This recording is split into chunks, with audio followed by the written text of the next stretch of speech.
You've done everything for your dog. You feed them, you walk them, you let them sleep next to you, maybe even on your bed. From the outside, it looks like your dog has the perfect life.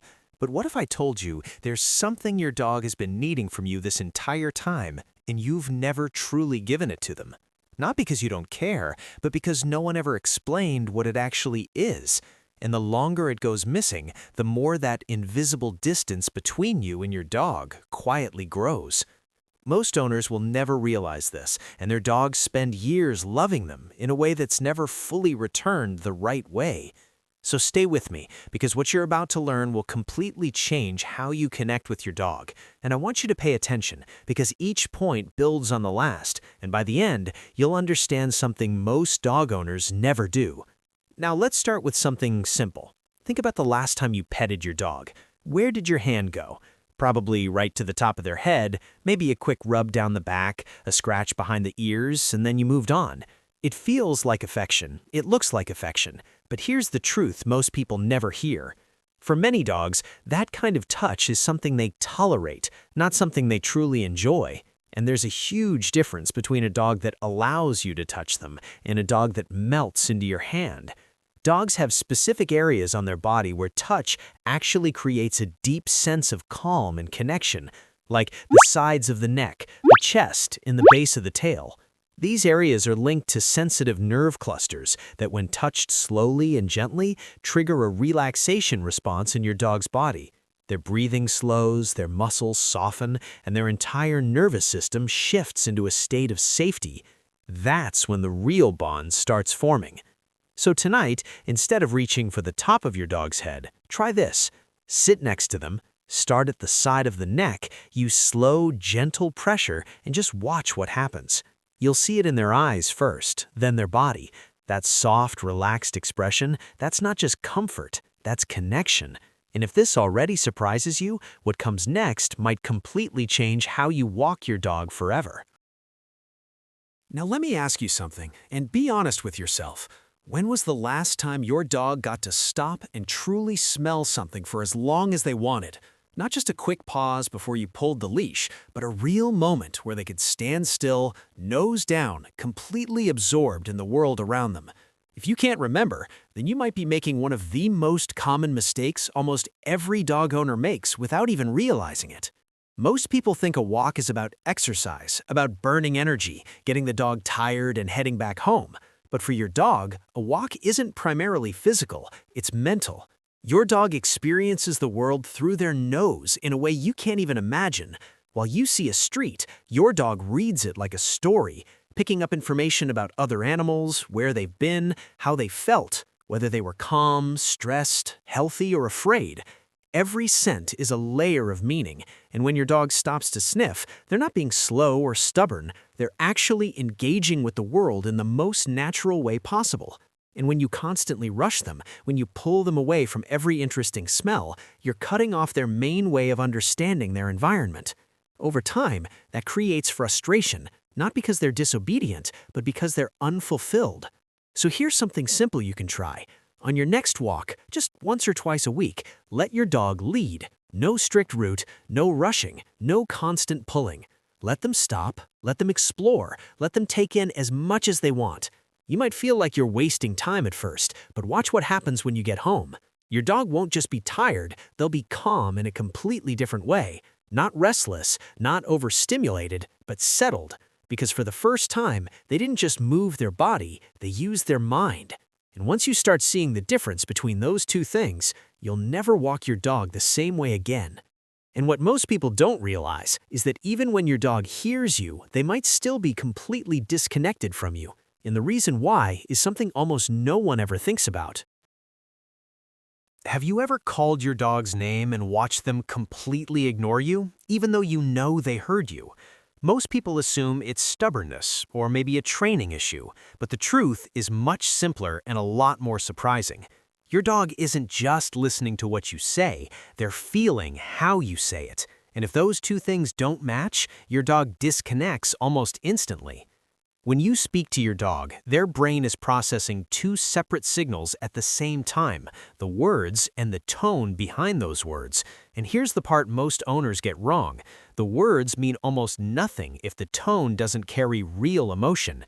You can say good boy all day long, but if it's flat, distracted, or rushed, your dog doesn't feel it. To them, it's just noise. But when your tone is warm, present, and intentional, something completely different happens. That's when your dog actually connects with you. That's when they lean in, respond faster, and stay engaged. So the next time you speak to your dog, slow down. Use fewer words, not more. Say their name like it actually matters. Let your tone match what you feel, because to your dog, that emotional signal is everything. Over time, those moments build something incredibly powerful, a kind of communication that doesn't rely on commands or training, but on trust. And once that trust starts forming, there's a simple way to deepen it even further, something most owners overlook every single day without realizing the impact it has. Now think about this for a second. When was the last time your dog had to actually work for their food? Not perform a trick, not go through a long training session. Just do something small that made them use their brain, their nose, or their body before they ate. For most dogs, the answer is never. The bowl goes down, they eat in under a minute, and it's over. But here's what most people don't realize. Your dog wasn't designed for that kind of easy reward.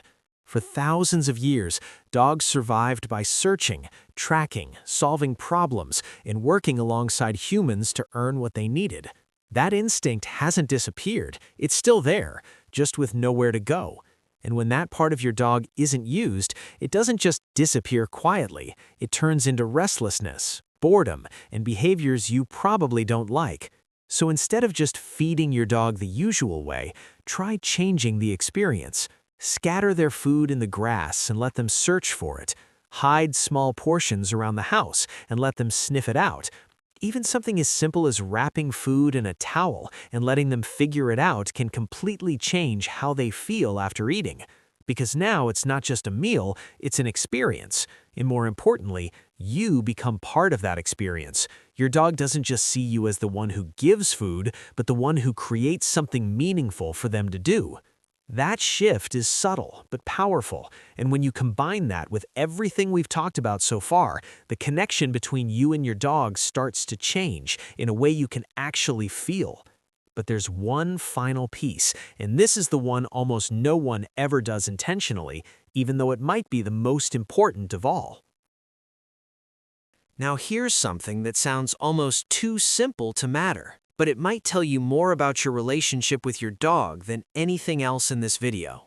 The next time you're at home, not after a walk, not during playtime, just a quiet moment in the day, I want you to do this. Put your phone down, get off the couch, and sit on the floor. Don't call your dog, don't reach for them, don't hold out a treat. Just sit there and wait. At first, nothing might happen. Your dog might glance at you and go back to what they were doing. But if you stay still, calm, and patient, something begins to shift. Your dog starts to notice that you're different, that you're no longer this big presence moving above them, reaching down, giving commands, asking for something. You're just there, at their level, in their space, without pressure. And slowly, on their own terms, they'll begin to move toward you, not running, not demanding attention, but choosing to come closer. Maybe they sit near you, maybe they rest their head on your leg, maybe they simply lie down facing you. That moment, that quiet decision to be near you without being called, without food, without any reward, is one of the most honest things your dog can give. It means they're not responding to what you offer, they're responding to who you are. And when you create more of these moments, something deeper forms. Your dog becomes calmer, more secure, more connected to you in a way that doesn't rely on training or routine, but on trust. Not the kind of trust you can force, but the kind that grows in silence, in shared space, in presence. And when you step back and look at everything together, the way you touch them, the way you let them explore the world, the way you speak to them, the way you feed them, and the way you simply exist with them, you start to see the full picture. None of this is complicated. None of it costs anything. But together, it creates something most people spend years trying to build without ever understanding what it really is. They call it love, but what your dog is actually looking for is something even deeper than that. It's trust, and your dog has been ready to give it to you from the very beginning. The only question is whether you're willing to meet them there. If this made you see your dog a little differently, don't keep it to yourself. Share this with someone who loves their dog but might not realize what really matters yet. And if you want to understand your dog on a deeper level, not just what they do, but why they do it, make sure you subscribe, because this is exactly what we explore here every single week. The more you understand your dog, the better their life becomes, and the stronger that bond between you will grow over time. And once you start noticing these small changes, the softer eyes, the calmer behavior, the way your dog chooses to be near you more often, you'll realize something important.